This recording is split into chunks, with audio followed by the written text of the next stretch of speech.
Labą dieną, esu Jonas Tiedukas, dirbtinio intelekto sukurtas portalo Tiedu LT žinių vedėjas. Šiandien pristatysiu Jums karščiausias kino naujienas. Londone sekmadienį vykusiuose Britų kino ir televizijos meno akademijos BAFTA kino apdovanojimuose Oppenheimeris, Christopherio Nolano filmas apie atominės bombos sukūrimą, pelnė daugiausia laurų.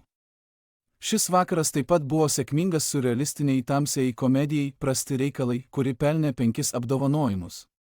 Oppenheimeris iš viso pelnė 7 apdovanojimus, tarp jų už geriausią filmą, geriausią režisieriaus darbą Christopheriui Nolanui, geriausią aktoriaus pasirodymą Kilianui Murphy'ui ir geriausią antrojo plano aktoriaus darbą Robertui Downiui jaunesniajam. Filme Kilianas Murphys vaidina Julių Robertą Oppenheimerį, amerikiečių fiziką, dažnai vadinamą atominės bombos tėvu, kurį persekiojo jo pragaištingojo kūrinio pasekmės.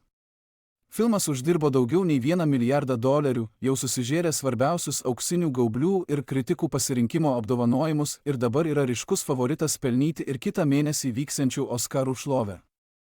Tai buvo pirmasis BAFTA apdovanojimas Kilianui Murphy'ui, o atsiimdamas apdovanojimą Londono karališkojoje festivalių salėje vykusioje ceremonijoje jis padėkojo Christianui Nolanui už tai, kad įžvelgė jame tai, ko jis pats tikriausiai nepastebėjo. O štai graikų režisieriaus Jorgo Lantimo Prasti reikalai pelnė 5 BAFTA apdovanojimus, įskaitant geriausios aktorės kategorijoje Emma Stone.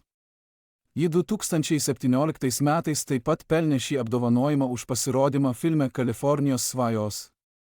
Šiame filme, moteriškoje frankensteiniškoje istorijoje, Emma Stone vaidina pamišusio mokslininko iš mirties prikeltą moterį su vaiko protu. Amerikiečių aktorė jau pelnė auksinio gaublio ir kritikų pasirinkimo apdovanojimus geriausios aktorės kategorijoje už savo pasirodymą. O dabar apie bendrus Lietuvių ir Jungtinių Amerikos valstijų kino kūrėjų nuopelnus. Nuo vasario 15 iki 25 dienos vyksiančiame Berlyno kino festivalyje Generation 14+ konkursinėje programoje įvyks Jungtinių Amerikos valstijų ir Lietuvių bendros gamybos trumpametražio filmo Obraza premjera. Juosta, nufilmuota Lietuvoje, ją režisavo ukrainiečių kilmės amerikiečių režisierius Glebas Osatinski. Įkvėptas tikrais režisieriaus išgyvenimais, filmas Obraza nukelia į maždaug 90-ųjų Sovietų Ukrainą, kur jaunuolis Jaša, slegiamas jį supančios opresijos, atsiduria tarp laisvės troškimo ir šeimos realybės. Augant jo nusivylimui, paauglio impulsyvūs veiksmai jį priveda prie nepataisomos žalos. O štai Skalvijos kino centre, minint Rusijos vykdomo karo Ukrainoje metines nuo vasario 23 iki 25 dienos bus rodoma 4 ukrainietiškų filmų programa Palaikome Ukrainą.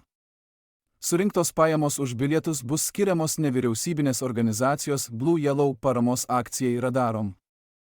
Ukrainos piliečiai seansuose gali lankytis nemokamai. Šį kartą tiek, daugiau skaitykite portale Tiedu LT, gero kino ir iki.